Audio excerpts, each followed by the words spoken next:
नमस्कार दोस्तों, panther academy में आप सभी लोगों का हार्दिक स्वागत है। उम्मीद है आप सारे लोग स्वस्थ होंगे। आप सभी लोगों को मकर संक्रांति की हार्दिक शुभकामना। इसी क्रम में हम लोग डेली की तरह सेशन की शुरुआत 2 शब्द मोटिवेशनल कोट के रूप में प्रारंभ करेंगे। देखिए यहाँ लिखा गया है, तकदीर बदल जाती है जब इरादे मजबूत हों, वरना जिंदगी बीत जाती है किस्मत को दोष देने में। मतलब किस्मत को दोष देने में जिंदगी बीत जाएगी, आपको सफलता प्राप्त होने वाली नहीं है। इसी क्रम में आपको अपना 100% जरूर देना चाहिए और अगर आप ऐसा कर रहे हैं तो आपको सफल होने से कोई रोक नहीं सकता। इसी क्रम में आपसे इतना ही गुजारिश रहेगा कि आप सेशन में शुरुआत से लेकर अंत तक बने रहें। और आज की क्लास आपके लिए और भी स्पेशल है क्योंकि सप्ताह भर के महत्वपूर्ण प्रश्नों को यहां पर हम लोग रिवाइज करने वाले हैं। इसका एक उद्देश्य है कि कम समय में वो सारे पहलुओं को हम लोग टच करें या जान जाएं जो कि हमने सप्ताह भर में पढ़ रखे हैं। आइए हम लोग सेशन की शुरुआत करते हैं और देखते हैं रिवीजन की इस सीरीज को। देखिए हाल ही में किस देश के द्वारा सूडान में सबसे बड़े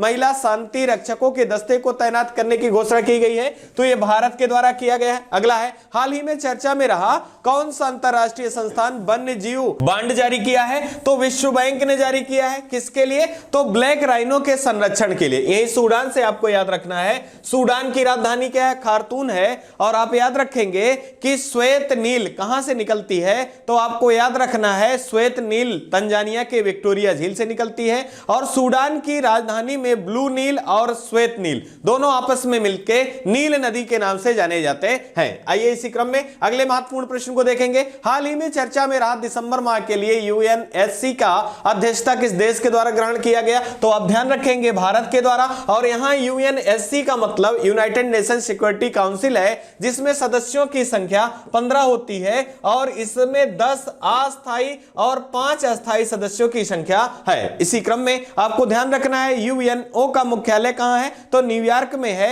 और इसी क्रम में भारत की पहली महिला प्रतिनिधि के रूप में किसे नियुक्त किया गया है यूएनओ में? तो रुचिरा कंबोज है। अगला हमारा है, हाल ही में पहला सिलहट सिलचर महोत्सव का आयोजन किन देशों की प्रगाढ़ता को मजबूत करने के लिए प्रारंभ किया गया?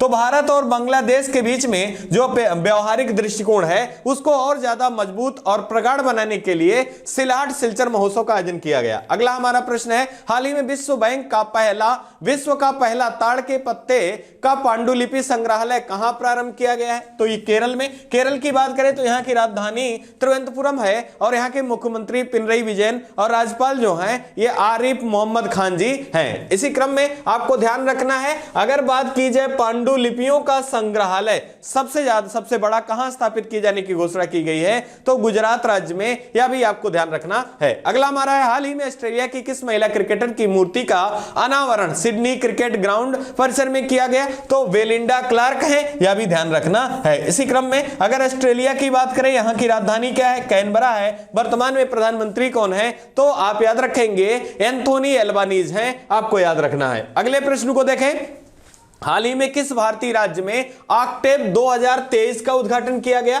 तो यह तमिलनाडु राज्य में किया गया। तमिलनाडु की राजधानी चेन्नई है और यहां के मुख्यमंत्री एम.के. स्टालिन और आर.एन. रवि जी जो हैं यहां के राज्यपाल हैं। इसी क्रम में आर्द्र भूमियों की संख्या सर्वाधिक भारत में किस राज्य में है?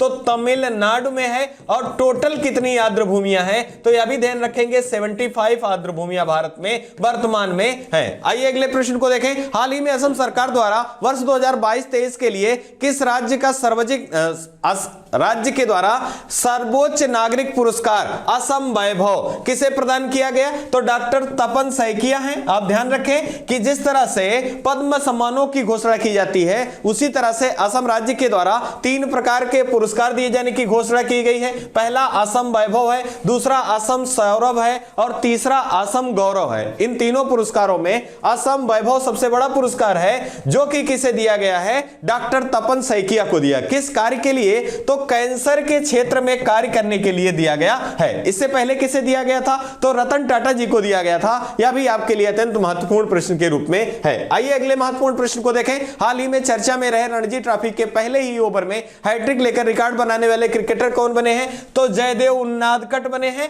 और आपको ध्यान रखना है रणजी की शुरुआत कब होती है? 1934 ईस्वी से पहला किसके बीच में खेला जाता है?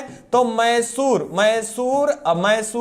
के साथ पहला मैच खेला जाता है। और पहली बार आपको ध्यान रखना है कि रणजी ट्रॉफी हाल ही में मध्य प्रदेश के द्वारा जीता गया है। यह भी आपको याद रखना है। अगला हमारा, हाल ही में विरासत भारत की हाथ से बनी 75 साड़ियों का उत्सव का आयोजन किस मंत्रालय द्वारा किया गया? तो कपड़ा मंत्रालय द्वारा किया गया। यह भी आपको याद रखना है। आइए इसी क्रम में अगले प्रश्न को देखें। हाल ही में नासा द्वारा संचालित अपोलो मिशन के अंतिम जीवित यात्री का निधन हो गया। उनका नाम क्या था? तो वाल्टर कनिंघम था। और ये अपोलो 7 के सदस्यों के रूप में थे और अभी जीवित थे। हाल ही में इनका निधन हुआ है, तो यह चर्चा में है, इसी कारण आपको याद रखना। बात करें नासा की, इसकी स्थापना 1969 ईस्वी में हुआ था और ये यूएसए की अंतरिक्ष एजेंसी है। साथ ही साथ आपको याद रखना है इसका मुख्यालय कहां है? तो Kennedy space centre Florida USA में इसका मुख्यालय स्थित है। अगला हमारा प्रश्न, हाल ही में किस राज्य द्वारा मुख्यमंत्री भूमि अधिकार योजना प्रारंभ किया गया? तो यह मध्य प्रदेश के द्वारा प्रारंभ किया गया। आप इसे ध्यान रखेंगे। मध्य प्रदेश की राजधानी भोपाल है और यहां के मुख्यमंत्री कौन है? तो शिवराज सिंह चौहान जी हैं। आइए अगले प्रश्न को देखेंगे। हाल ही में 17वां प्रवासी भारतीय दिवस का आयोजन कहां किया जा रहा है? तो 17वां क्रम भी याद रखें और इंदौर में किया जा रहा है, यह भी ध्यान रखना है। इसी क्रम में याद रखें मुख्य अतिथि के रूप में किसे बुलाया गया था? तो आप ध्यान रखेंगे गुयाना के राष्ट्रपति डॉक्टर इरफान अली और सूरीनाम के राष्ट्रपति हैं कौन? तो संतोखी प्रसाद, चंद्रिका प्रसाद संतोखी। ये दोनों लोग क्या थे? प्रवासी भारतीय के 17वें संस्करण के क्या थे? तो मुख्य अतिथि के रूप में थे। प्रवासी भारतीय दिवस कब से प्रारंभ किया गया? तो 2003 से प्रारंभ किया गया है। यह भी आपको ध्यान रखना है। अगला हमारा प्रश्न है, हाल ही में किस राज्य में जातीय और आर्थिक गणना प्रारंभ की गई? 2023। तो ये बिहार राज्य में प्रारंभ किया गया है, यह भी आप ध्यान रखेंगे। अगली जानकारी के रूप में देखें, हाल ही में वर्ष 2007 से 2022 के बीच में किस बीमारी के मामलों में 98.7% की कमी की घोषणा की गई है? तो कालाजार बीमारी है। और किसके द्वारा होने वाली बीमारी है? तो ये प्लाज्मोडियम के द्वारा होने वाली बीमारी है। लेशमानिया इसके प्लाज्मोडियम का नाम है, आपको याद रखना है। और प्लीहा को यह क्या करता है? प्रभावित करता है, यह भी आपको याद रखना है। अगला हमारा, हाल ही में अंतरराष्ट्रीय पतंग महोत्सव 2023 का उद्घाटन किसके द्वारा किया गया? तो पतंग महोत्सव का आयोजन कहां किया जाता है? तो गुजरात राज्य में किया जाता है। और किसके द्वारा किया गया है? तो भूपेंद्र पटेल जी द्वारा किया गया है। यहां के वर्तमान में मुख्यमंत्री दूसरी बार शपथ किसने लिया है? भूपेंद्र पटेल जी ने लिया है, यह भी आपको याद रखना है। कहां? तो आप ध्यान रखेंगे साबरमती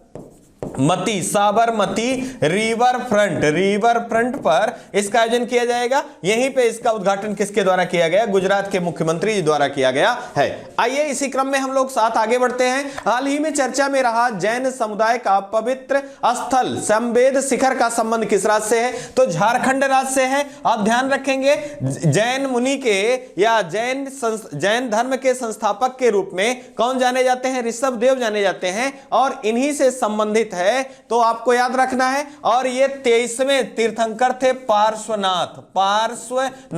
इन्हीं से संबंधित यह स्थल है जो कि झारखंड राज्य से संबंधित था और झारखंड सरकार के द्वारा इसे पर्यटन स्थल के रूप में घोषित किया गया था। इसी के परिप्रेक्ष्य में जैन समुदाय के द्वारा भारी आंदोलन किया गया और यहां पर यह चर्चा में भी बना रहा है। अगला हम बात करें अगर जैन धर्म की, तो 24वें तीर्थंकर भी आपको याद रखना है। महावीर स्वामी जैन धर्म के 24वें तीर्थंकर के थे। आपको ध्यान रखना है कि पहले कौन थे? या जैन धर्म के संस्थापक ऋषभ देव थे और 23वें कौन थे? तो पार्श्वनाथ थे, जिन्हीं से संबंधित है ये संवेद शिखर जो कि झारखंड में स्थित है। और अगर हम बात करें 24वें, तो जैन मुनि के रूप में कौन थे? तो आपको महावीर स्वामी याद रखना है। अगला हमारा, हाल ही में कौन सा शहर पहली बार फार्मूला ई वर्ल्ड चैंपियन रेस की मेजबानी करेगा? तो ये हैदराबाद है। हैदराबाद की बात करें तो तेलंगाना राज्य की राजधानी का नाम नाम क्या है? हैदराबाद है, यह भी ध्यान रखना है। आइए दोस्तों इसी क्रम में आगे बढ़ेंगे। हाल ही में 2022 के शीर्ष प्रदर्शन वाले वैश्विक हवाई अड्डे की सूची में भारत के कौन से हवाई अड्डे शामिल हैं? तो ध्यान रखेंगे कौन कौन शामिल हैं। तो केम्पेगौड़ा अंतरराष्ट्रीय हवाई अड्डा, यह कहां स्थित है? कर्नाटक की राजधानी बेंगलोर में स्थित है और यहीं पर यूनिटी ऑफ प्रॉस्पेरिटी की स्थापना की गई। और कितनी ऊंची है? 108 फीट का है। और अगर बात करें भारत का सर्वोच्च या भारत का सर्वश्रेष्ठ अंतरराष्ट्रीय हवाई अड्डा हाल ही में किसे चुना गया है? तो केम्पेगौड़ा अंतरराष्ट्रीय हवाई अड्डे को चुना गया है। इसी क्रम में इंदिरा गांधी अंतरराष्ट्रीय हवाई अड्डा जो कि दिल्ली में है, यह भी इस सूची में शामिल है। और विश्व के टॉप हवाई अड्डों में कौन है? तो हैनेडा अंतरराष्ट्रीय हवाई अड्डा जो कि जापान देश से संबंधित है, यह है। अगला हमारा हाल ही में निक्केई एशिया की रिपोर्ट के अनुसार दुनिया का तीसरा सबसे बड़ा ऑटो बाजार कौन बना है? तो यह भारत बना है। यह किसको पीछे छोड़ा है? तो आप ध्यान रखेंगे जापान को। अगर हम बात करें क्रम की, पहले स्थान पर यूएसए है, दूसरे स्थान पर चीन है और तीसरे स्थान पर कौन बन गया है? भारत बन गया है। यह भी आपके लिए अत्यंत महत्वपूर्ण प्रश्न के रूप में है। आइए दोस्तों अगले प्रश्न को देखें। हाल ही में अमेरिका में संसद के निचले सदन हाउस ऑफ रिप्रेजेंटेटिव का अध्यक्ष किसे नियुक्त किया गया? अत्यंत महत्वपूर्ण प्रश्न यह है। तो यह केविन मैकार्थी है। क्या है? केविन मैकार्थी है। जैसे अपने यहां राज्यसभा लोकसभा है, इसी तरह यहां पर सीनेट जो कि उच्च सदन है और लोअर सदन की बात करें तो हाउस ऑफ रिप्रेजेंटेटिव है। और प्रत्येक में सीटें कितनी हैं? फिर 50-50 सीटें हैं और दोनों मिलाकर सीटें कितनी हैं? 100 सीटें हैं। यहां पर आप ध्यान रखें इन्होंने किसका स्थान लिया है? तो नैन्सी पेलोसी के स्थान पर प्रतिनिधि सभा के अध्यक्ष के रूप में नियुक्त किए गए हैं केविन मैकार्थी। अगला हमारा है हाल ही में वॉइस ऑफ ग्लोबल साउथ शिखर सम्मेलन का आयोजन कहां किया जाएगा? तो यह नई दिल्ली में किया जाएगा, आपको ध्यान रखना है। अगला हमारा प्रश्न है हाल ही में चर्चा में रही संयुक्त राष्ट्र अमेरिका की पहली महिला सिख न्यायाधीश के रूप में किसे नियुक्त किया गया है? अत्यंत महत्वपूर्ण प्रश्न है। मनप्रीत मोनिका सिंह है। और इसी क्रम में आप ध्यान रखेंगे यहां पर पहली अश्वेत महिला जज के रूप में किसे नियुक्त किया गया था? तो आप ध्यान रखेंगे केंटा जी ब्राउन जैक्सन। साथ ही साथ पहली महिला उपराष्ट्रपति के रूप में किसे नियुक्त किया गया था? तो यह भी ध्यान रखेंगे कमला हैरिस जो कि भारतीय मूल के हैं। साथ ही साथ आपको याद रखना है यहीं से यहां की राजधानी क्या है? वाशिंगटन डीसी है। वर्तमान में यहां के राष्ट्रपति कौन है? जो बाइडेन है। आइए इसी क्रम में अगला महत्वपूर्ण प्रश्न देखेंगे। हाल ही में विश्व हिंदी दिवस कब मनाया गया है? तो 10 जनवरी को विश्व हिंदी दिवस मनाया जाता है, क्योंकि 10 जनवरी 1975 ईस्वी को पहला विश्व हिंदी सम्मेलन का आयोजन किया जाता है। कहां पर? नागपुर में। और इस समय भारत की प्रधानमंत्री कौन होती हैं? इंदिरा गांधी। इसी क्रम में 2006 से हिंदी दिवस मनाया जाना प्रारंभ किया गया। इस समय कौन थे? तो ध्यान रखना है मनमोहन सिंह थे। साथ ही साथ 10 जनवरी को विश्व हिंदी दिवस और अगर 14 सितंबर की बात की जाए तो इसे राष्ट्रीय हिंदी दिवस के रूप में जाना जाता है। यह आपके लिए अत्यंत महत्वपूर्ण है। अगर बात की जाए भाषाओं की, किस भाग में भाषाएं वर्णित हैं? भाग 17 में अगर बात की जाए अनुसूची की, तो अनुसूची कौन सी होगी? 8वीं अनुसूची में भाषाओं का वर्णन है। मूल अनुसूची में कितनी भाषाएं थी? 14 भाषाएं थी। वर्तमान में कितनी हैं? 22 भाषाएं हैं। अनुच्छेद हिंदी भाषा के लिए आपको याद रखना है 343 से लेकर 350 तक किसका वर्णन है? भाषाओं का वर्णन है। यह भी ध्यान रखना है। अगले महत्वपूर्ण जानकारी को देखिए। हाल ही में भारत का पहला 100% डिजिटल बैंकिंग वाला राज्य कौन बना है? यह घोषणा किया है तो केरल के द्वारा किया गया है। अब ध्यान रखेंगे हाल ही में हार्वर्ड लॉ स्कूल सेंटर द्वारा वैश्विक नेतृत्व के लिए किसे पुरस्कार प्रदान किया गया? तो DY चंद्रचूड़ जी को दिया गया है। यह भारत के 50वें मुख्य न्यायाधीश के रूप में किसे नियुक्त किया गया है? तो DY चंद्रचूड़ हैं। आप ध्यान रखेंगे इन्होंने किसका स्थान लिया है? तो UU ललित जी के स्थान पर। और भारत के पहले मुख्य न्यायाधीश के रूप में किसे नियुक्त किया गया था? तो हीरालाल जेकानिया जी को नियुक्त किया गया था। यह भी आपके लिए अत्यंत महत्वपूर्ण प्रश्न के रूप में है। आइए इसी क्रम में अगला महत्वपूर्ण जानकारी देखेंगे। हाल ही में चर्चा में रहा आकांक्षी ब्लॉक कार्यक्रम का शुरुआत कहां से की गई? तो नई दिल्ली से की जाती है। और अगर हम बात करें इसका उद्देश्य क्या है? तो समावेशी विकास को लेकर इसका शुभारंभ किया गया है। अगर हम बात करें इससे पहले आकांक्षी जिला का उद्घाटन किया गया था। कब? कार्यक्रम 2018 में। और भारत में आकांक्षी जिलों की संख्या कितनी है वर्तमान में? 112 जिले आकांक्षी जिले की सूची में है। और इसी की सफलता के आधार पर आकांक्षी ब्लॉक प्रोग्राम प्रारंभ किया गया है। कहां? नई दिल्ली में। और यहां किसकी अध्यक्षता में? तो आप ध्यान रखेंगे प्रधानमंत्री नरेंद्र मोदी जी की अध्यक्षता में। और किसकी बैठक हो रही थी? तो प्रदेश के मुख्य सचिवों की बैठक में। और कौन सी बैठक थी? तो यह क्रम में दूसरी थी। और यहां ध्यान रखेंगे पहला कहां बुलाया गया था? तो धर्मशाला 2022 में बुलाया गया था। और दूसरा 2023 नई दिल्ली में बुलाया गया था। ये सारे प्रश्न आपके लिए कहीं ना कहीं सफलता में मदद जरूर दिलाएंगे, आप याद रखेंगे। अगला है, हाल ही में उत्तराखंड के किस शहर को आपदा संभावित क्षेत्र घोषित किया गया है? तो ध्यान रखेंगे जोशीमठ है, यह चमोली जिला से जुड़ा हुआ है। और उत्तराखंड को देवभूमि के नाम से भी जाना जाता है। यहां की राजधानी की बात करें तो आपको ध्यान रखना है गैरसैंण और देहरादून है। यहां के मुख्यमंत्री की बात करें तो आपको याद रखना पुष्कर सिंह धामी और गुरमीत सिंह जी जो है राज्यपाल के रूप में हैं। यहां पर आपको ध्यान रखना है कि जो लैंडस्लाइडिंग हो रही है इसके लिए एक जांच कमेटी बनाई गई। डॉक्टर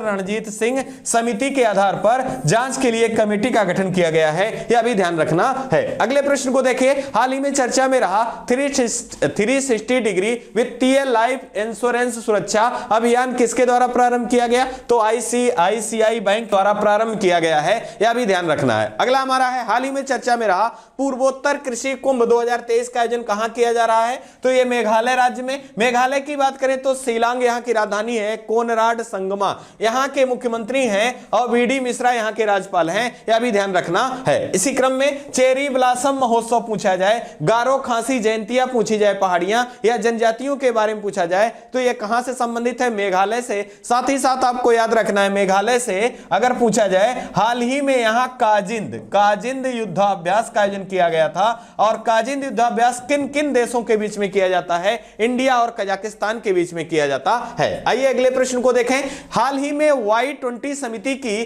थीम, लोगो और वेबसाइट को किसने लॉन्च किया? तो यहां Y का आशय युवा से है और पहली बार इस समिति का आयोजन भारत में किया गया। और इसकी अध्यक्षता किसने की? अनुराग ठाकुर जो कि युवा खेल मंत्रालय के केंद्रीय मंत्री हैं, इनके द्वारा किया गया है। अगर हम बात करें यहां Y20 की तो आपको ध्यान रखना है कि पहली बार नई दिल्ली में इसका आयोजन किया जा रहा है। अगला है, हाल ही में राष्ट्रीय जीनोम संपादन और प्रशिक्षण केंद्र का कहां उद्घाटन किया गया? तो मोहाली पंजाब में किया गया, इसको भी ध्यान रखना है। इसी क्रम में आपको ध्यान रखना है यहां के मुख्यमंत्री कौन है? भगवंत मान है। और अगर राज्यपाल की बात करें तो बनवारी लाल पुरोहित जी जो हैं यहां के राज्यपाल के रूप में हैं। और यही की एक योजना हाल ही में प्रारंभ की गई है, एक विधायक एक पेंशन योजना। किस सरकार के द्वारा प्रारंभ की गई? पंजाब सरकार के द्वारा प्रारंभ की गई है। और पंजाब को ही 5 नदियों की भूमि के नाम से जाना जाता है। आइए इसी क्रम में अगला जानकारी सीखें, हाल ही में अमित शाह द्वारा 120 फीट की ऊंची प्रतिमा पोलो खेलते हुए कहां स्थापित किया गया? तो मणिपुर में। अब यहां से आपको ध्यान रखना है कि पोलो खेलों का जनक किस राज्य को कहा जाता है? तो यह मणिपुर को कहा जाता है। अगर बात करें यहां के मुख्यमंत्री की तो आप ध्यान रखें वीरेंद्र सिंह यहां के मुख्यमंत्री हैं। राजधानी की बात करें तो इंफाल है। साथ ही साथ राज्यपाल की बात करें तो ला गणेशन जो है यहां के राज्यपाल के रूप में हैं। अब बात हो रही थी मूर्तियों की, तो दोस्तों यहां भूलिएगा नहीं, आप मूर्तियों का एक साथ रिवीजन कर लें। जैसे अगर बात करें स्टैच्यू ऑफ यूनिटी की, किससे संबंधित है? तो सरदार वल्लभ भाई पटेल से संबंधित है। कहां स्थापित की गई? गुजरात में, आपको याद रखना है। इसी क्रम में स्टैच्यू ऑफ नॉलेज की बात करें तो यह महाराष्ट्र राज्य के लातूर में। और किससे संबंधित है? वी आर अंबेडकर जी से। बात करें स्टैच्यू ऑफ पीस की तो जैन मुनि से संबंधित है और एक राजस्थान में। साथ ही साथ दूसरा अमित शाह जी द्वारा जम्मू कश्मीर राज्य में स्थापित किया गया है। इसी क्रम में अगर हम बात करें स्टैच्यू ऑफ प्रॉस्पेरिटी की तो नाथ प्रभु केम्पेगौड़ा का है जो कि बेंगलोर शहर के संस्थापक माने जाते हैं, विजयनगर साम्राज्य के शासक थे, वहां पर स्थापना की गई। और साथ ही साथ अगर बात करें स्टैच्यू ऑफ इक्वलिटी की तो आपको नहीं भूलना है हैदराबाद में स्थापित किया गया, संत रामानुजाचार्य जी से संबंधित है। इसी क्रम में विश्व की सबसे ऊंची भगवान शिव की प्रतिमा कहां स्थापित की गई? तो राजस्थान के राजसमंद में, और इसका नाम विश्वास स्वरूपम है, यह भी ध्यान रखना है। आइए अगले प्रश्न को देखेंगे। हाल ही में चर्चा में रही किस टेनिस खिलाड़ी द्वारा संन्यास लेने की घोषणा की गई? तो सानिया मिर्जा के द्वारा किया गया है, आप ध्यान रखेंगे। और इनके द्वारा ऑस्ट्रेलिया ओपन का खिताब, साथ ही साथ दुबई चैंपियन का खिताब भी जीता गया है। और ये अपने समय में विश्व की डबल टेनिस खिलाड़ी के रूप में, विश्व की नंबर 1 टेनिस खिलाड़ी के रूप में भी रही हैं, आपको ध्यान रखना है। इसी क्रम में टेनिस के 2 जो दिग्गज खिलाड़ी हैं, जैसे बात करें रोजर फेडरर की, ये स्विट्जरलैंड से संबंधित हैं, इन्होंने भी संन्यास लेने की घोषणा की है। साथ ही साथ अगर बात करें एशले बार्टी की, जिन्होंने ऑस्ट्रेलिया ओपन 2022 का खिताब जीता था, जो कि ऑस्ट्रेलिया से संबंधित हैं, इन्होंने भी संन्यास लेने की घोषणा की है। आइए अगले प्रश्न को देखेंगे। हाल ही में छेरछेरा महोत्सव का आयोजन किया गया किस राज्य में? तो ये छत्तीसगढ़ में किया गया और इसे समृद्धि की देवी के नाम से भी जाना जाता है। अगर बात करें छत्तीसगढ़ की राजधानी रायपुर है और यहाँ के मुख्यमंत्री भूपेश बघेल हैं, राज्यपाल अनुसुईया उइके हैं। और आपको याद रखना है यहीं पर 2 गोधन योजना और मातृत्व कौशल्य योजना, हमार बेटी हमार मान योजना, साथ ही साथ मिलेट प्रसंस्करण योजना कहां प्रारंभ की गई है? तो छत्तीसगढ़ में प्रारंभ किया गया है। एक प्रश्न और याद रखें, कला संस्कृति के दृष्टिकोण से पूछा जाता है पिंडवानी नृत्य का संबंध किस राज्य से है? तो छत्तीसगढ़ से है। और हरेली पर्व का संबंध किससे? छत्तीसगढ़ से है, यह भी आपको याद रखना है। आइए अगले तक देखें। हाल ही में भारत के द्वारा किस देश में लिथियम और तांबा का खोज किया गया है? तो अर्जेंटीना में। अर्जेंटीना की बात करें तो दक्षिण अमेरिका का देश है, इसकी राजधानी ब्यूनस आयर्स है और यहां पर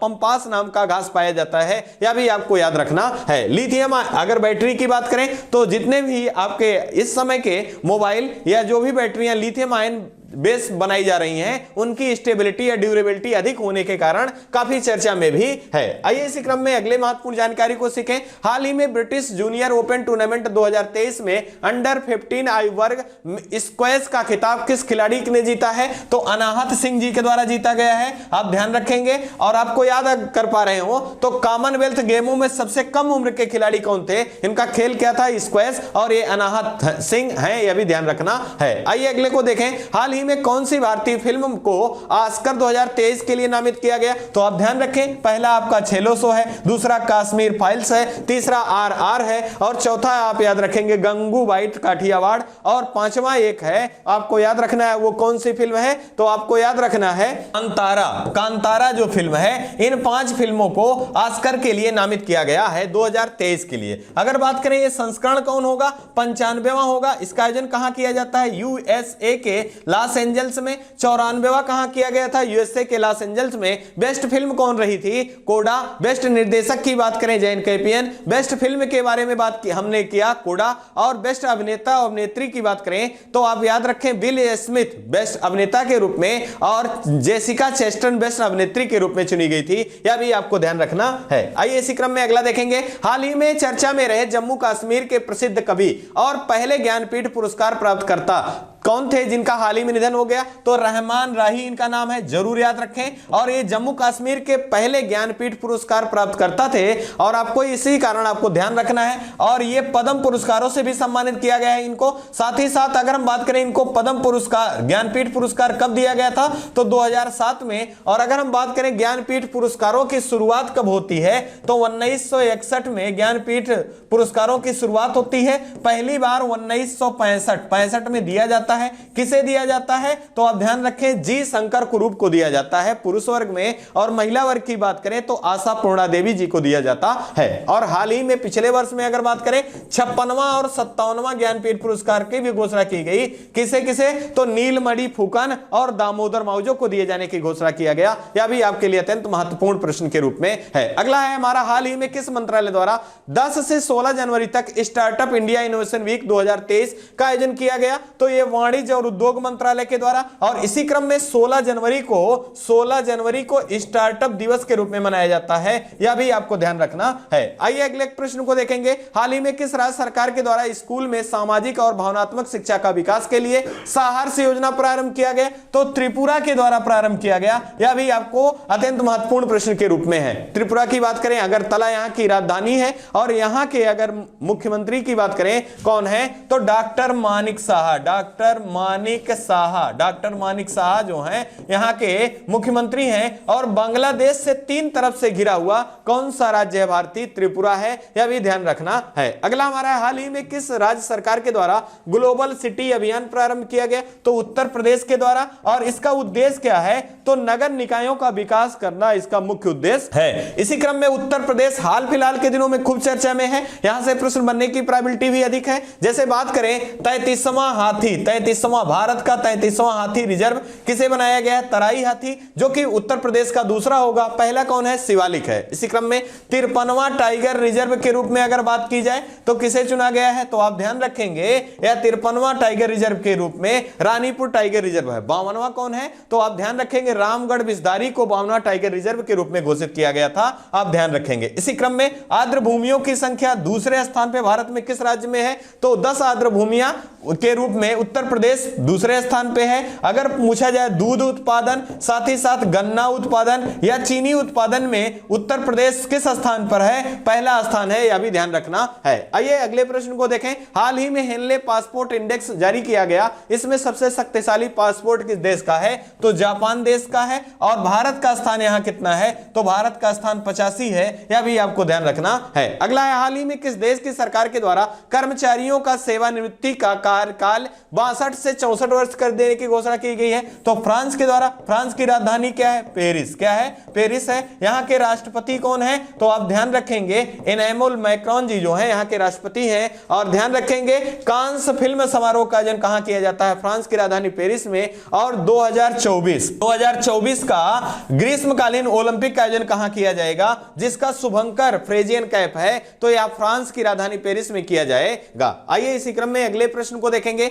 हाल ही में चर्चा में रहा गोल्डन ग्लोब पुरस्कार 2023 में बेस्ट ओरिजिनल सॉन्ग का अवार्ड नाटू नाटू को प्रदान किया गया। यह किस फिल्म से संबंधित है? तो यह RRR से संबंधित है, यह भी ध्यान रखना है। ICICI प्रूडेंशियल लाइफ इंश्योरेंस के किस क्रिकेटर को अपना नया अभियान के लिए साइन किया है? तो सूर्य कुमार यादव को साइन किया है। और क्योंकि सूर्य कुमार यादव को 360 बैटमैन के नाम से जाना जाता है, तो इसी के द्वारा ICICI द्वारा एक लाइफ इंश्योरेंस कवर को प्रारंभ किया गया, जिसके लिए साइन किया गया सूर्य कुमार यादव को, यह भी ध्यान रखना है। अगले प्रश्न को देखेंगे। हाल ही में चर्चा में रहा स्वदेश दर्शन 2.0 के अंतर्गत किन 2 शहरों को चुना गया? तो मैसूर और हम्पी को चुना गया है। ये दोनों कहां से संबंधित हैं? तो ये कर्नाटक राज्य से संबंधित है। कर्नाटक की बात करें तो यहां के मुख्यमंत्री कौन है? तो हेमंत बिश्व शर्मा है। और यहां के राज्यपाल कौन है? तो थावर चंद गहलोत जी हैं। बात करें स्वदेश दर्शन की, तो ये पहले कब शुरू होती है? 2014 से 15 में, और दूसरी बार 2023 में प्रारंभ किया जाता है। और इसका उद्देश्य क्या है? तो भारत में पर्यटन क्षेत्र को बढ़ावा देना या सांस्कृतिक विरासत को पर्यटन क्षेत्र के रूप में विकसित करना इसका मुख्य उद्देश्य है। अगला हमारा है हाल ही में चर्चा में किस भारतीय मूल के वैज्ञानिक को चीफ टेक्नोलॉजिस्ट नियुक्त किया गया है? तो आप ध्यान रखें कहां? तो आप ध्यान रखेंगे नासा में। कहां? नासा में। और HC चारणिया हैं। और इन्होंने किसका स्थान लिया है? तो भव्या लाल के स्थान पे किसे नियुक्त किया गया है मुख्य टेक्नोलॉजिस्ट के रूप में? तो AC चारणिया को नियुक्त किया गया है। अभी हम लोगों ने नासा के बारे में बात किया। यह USA की अंतरिक्ष एजेंसी है। स्थापना की बात करें 1969 ईस्वी में होता है। साथ ही साथ इसका मुख्यालय कहां है? कैनेडी स्पेस सेंटर में, जो कि फ्लोरिडा में स्थित है। हाल ही में यहां की एक मिशन आप याद रखेंगे, आर्टेमिस मिशन का सफल परीक्षण किसके द्वारा किया गया? नासा के द्वारा। और किस व्हीकल के द्वारा? तो फाल्कन 9 व्हीकल के द्वारा। आइए इसी क्रम में अगली जानकारी को सीखें। हाल ही में राष्ट्रीय युवा महोत्सव का आयोजन कहां किया जा रहा है? तो कर्नाटक राज्य में किया जा रहा है। यह कौन सा संस्करण है? तो 26वां है। 25वां कहां किया गया था? तो पुदुचेरी में किया गया था। और इसका थीम क्या है? तो विकसित युवा और विकसित भारत इसकी थीम है, यह भी ध्यान रखना है। यह किसकी स्मृति में मनाया जाता है? तो आप याद रखेंगे स्वामी विवेकानंद की जयंती के उपलक्ष्य में राष्ट्रीय युवा दिवस मनाया जाता है। जबकि अंतरराष्ट्रीय युवा दिवस कब मनाया जाता है? तो 12 अगस्त को मनाया जाता है। और 12 अगस्त को ही हाथी दिवस क्या होता है? हाथी दिवस होता है, यह भी आप ध्यान रखेंगे। अगला हमारा है हाल ही में पहला 2023 का टूर किताब नोवाक जोकोविच ने जीता है। तो यह किस देश से संबंधित है? तो यह सर्बिया। कहां के? सर्बिया के हैं। और सर्बिया की राजधानी क्या है? बेलग्रेड है। साथ ही साथ आप ध्यान रखेंगे नोवाक जोकोविच के द्वारा 2022 का तीसरा जो टेनिस का ग्रैंड स्लैम होता है जिसे विंबलडन के नाम से जाना जाता है, यह किताब किसने जीता है? पुरुष एकल वर्ग में तो नोवाक जोकोविच के द्वारा जीता गया है। और दुनिया के चौथे टेनिस के सबसे सफल टेनिस खिलाड़ी कौन है? नोवाक जोकोविच हैं। पहले स्थान पर राफेल नडाल हैं, दूसरे रोजर फेडरर हैं, और तीसरे की बात करें तो आपको याद रखना है कार्लोस अल्कराज हैं, और चौथे पर नोवाक जोकोविच हैं। लेकिन अगर एक साल की बात करें 2022 की, कि 2022 में टेनिस के सबसे नंबर 1 खिलाड़ी कौन बने हैं 2022 सत्र के, तो आपको पुरुष वर्ग में कार्लोस अल्कराज हैं और महिला वर्ग में ईगा स्विएटेक हैं। और कार्लोस अल्कराज का संबंध किस देश से है? स्पेन से है। और ईगा स्विएटेक का संबंध कहां से है? पोलैंड से। यह भी ध्यान रखना है। अगला है, हाल ही में PM 2.5 के आधार पर सबसे प्रदूषित शहर के रूप में कौन सा शहर है?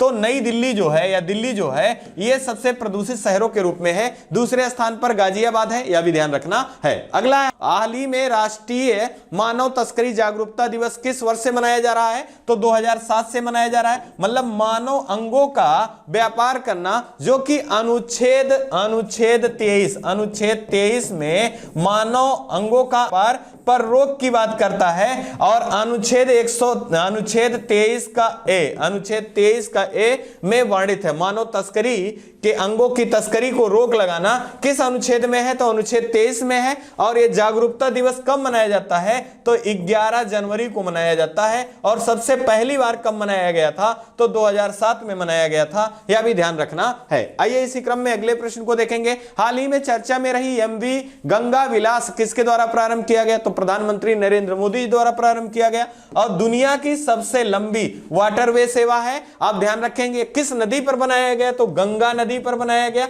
और वाटरवे संख्या 1 किस पर है? गंगा नदी पर है। और वाटरवे संख्या 2 किस पर है? तो ध्यान रखेंगे ब्रह्मपुत्र नदी पर है। आप ध्यान रखेंगे। गंगा नदी की बात करें तो यह वाराणसी से इसका MV विलास प्रारंभ किया गया। और यह कहां तक? तो आप ध्यान रखेंगे डिब्रूगढ़ जो कि असम राज्य से संबंधित है, यहां तक की सेवा यह प्रारंभ करेगा। कितनी दूरी? तो ध्यान रखेंगे 3200 किलोमीटर की दूरी। और कितने दिन? 51 दिन। और इस MV गंगा विलास की लंबाई कितनी है? तो 62 मीटर है। यह भी ध्यान रखना है। आइए इसी क्रम में अगले महत्वपूर्ण जानकारी को देखें। हाल ही में किस देश के द्वारा पंजाबी भाषा को स्कूलों के पाठ्यक्रमों में शामिल करने की घोषणा की गई? तो ऑस्ट्रेलिया के द्वारा। इससे पहले 2021 में किन भाषाओं को? हिंदी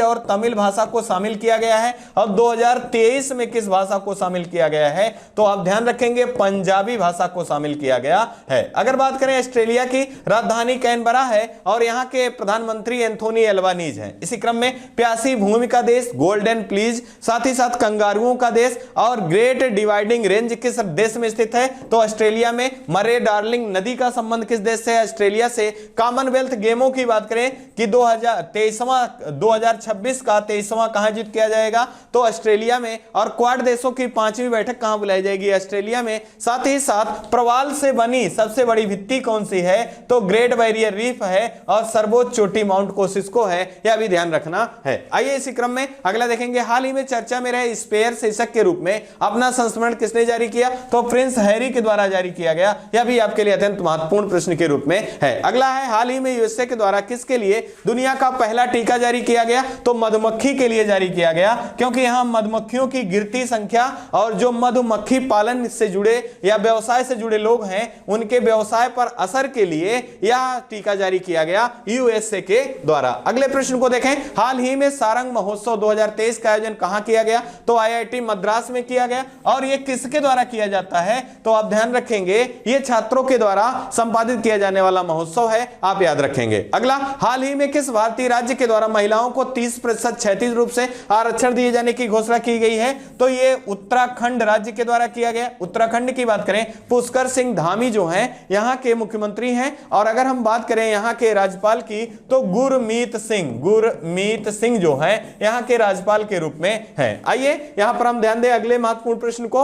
हाल ही में किस भारतीय राज्य की योजना को केंद्र सरकार ने ईयर ऑफ इंटरप्राइजेज परियोजना को बेस्ट प्रैक्टिस मॉडल के रूप में चुना है? तो केरल का है। यह योजना क्या थी? तो 1 साल साल के अंदर 1 लाख युवाओं को रोजगार प्रदान करना यह मुख्य योजना था। और केरल सरकार के द्वारा मात्र 8 माह में 1 लाख युवाओं को रोजगार से जोड़ा गया और केंद्र सरकार ने इस योजना को बेस्ट प्रैक्टिस मॉडल के रूप में चुना है, आपको याद रखना है। अगला हमारा हाल ही में महाराष्ट्र सरकार द्वारा पहला पतंगराव कदम पुरस्कार 2023 से किसे सम्मानित किया गया, तो आधार पूनावाला है। और ध्यान रखेंगे ये सीरम इंस्टीट्यूट के संपादक हैं। साथ ही साथ आपको याद रखना है यहां पर कि अगर हम बात करें सीरम इंस्टीट्यूट के, इसका मुख्यालय कहां है, तो पुणे में इसका मुख्यालय है। और इसके द्वारा कोविड की दवा कौन है, तो कोविशील्ड नामक दवा किसकी है, तो सीरम इंस्टीट्यूट की है जिसका मुख्यालय पुणे में है। और इसी के मालिक कौन है, तो आधार पूनावाला है,